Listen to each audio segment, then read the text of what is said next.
Lorna and I have been critical companions within a doctoral supervision relationship. At some point, I asked Lorna if she would help me with an inquiry question about how I could use critical creative approaches, particularly in nature, in her supervision sessions.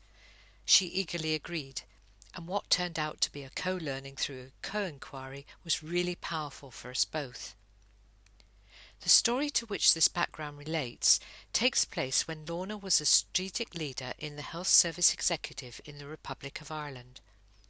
Lorna had invited two groups of clinicians who practiced in the community in two overlapping palliative care services to work with her in a collaborative person-centred research study. Together they decided that they wanted to create a synergy between their services and to explore how, as critical companions, they could achieve this synergy in ways that enabled them to flourish, and to do this collaboratively through embedded research in which they would be looking at themselves as persons as well as professionals.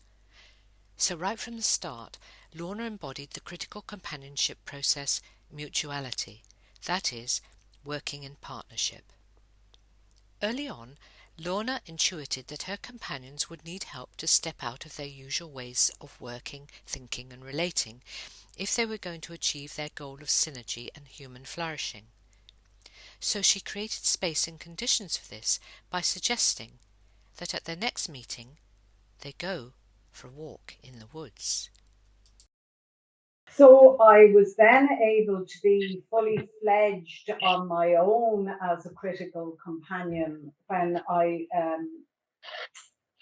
engaged with my co-researchers in some field work with them. And my co-workers were a group of clinicians who worked in the community, and who were two distinct services within the community who were having problems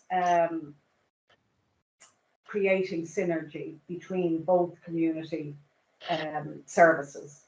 And it was a kind of a historical problem for a long time, trying to get synergy in practices where one group would be visiting somebody in their home and the other group maybe coming in the next day and doing something different. The systems were getting in each other's way. Yeah. So working with my co-creators, we wanted to see if we could make a difference to that and do that by enabling people to flourish in their engagement with each other. So as much as we talked about it, it was still very theoretical until I said we really do need to experience thinking in a different way, problematizing in a different way together. So we engaged with critical creative companionship, again, by going out in nature, not asking people to be artists or creators of a piece of artwork, but actually engaging in nature in a very creative way. So we met outside in the rain, in a woods, lashing rain. And all of these wonderful nurses turned up in their cars and we walked. And I set it up like you did with us back in Bunratty. And I invited my co-researchers to give it a go, basically, and to walk with me as companions, looking at freeing ourselves up from the cognitive wheels that were going on in our brains, having a critical question to think about, and letting ourselves be inspired by what was around us. So the sounds, the sights, the smell, the feel of where we were. And off my co-researchers walked like as if they were on a power walk.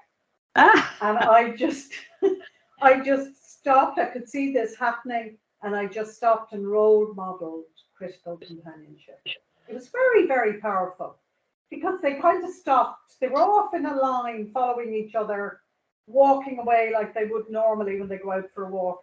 And then they realized. So I was stopping and moving in stillness and being reflective and looking and noticing and picking up things, and they started to do the same.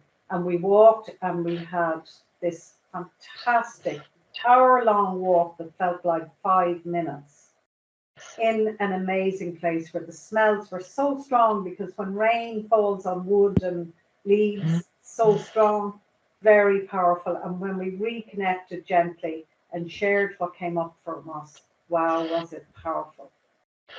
Powerful, and it really changed the dynamics for how we worked from then on as co-researchers. Yeah. Oh, it's amazing. Fantastic. Yeah. Fantastic story, yes. Yeah. So I'm still on that journey, Angie. Yes. And a wonderful journey of critical companionship. And I'm learning more about it. The more I use it, and I use it every day in my practice. I'm a companion to somebody, either myself, so I can be my own critical companion at times, or a companion to other people that I'm working with, even if it's a very non-creative space and a very technical piece of work that we're doing. Yes, it's because it's who we are as a person, and we can take ourselves into any space and transform it just by being who we are.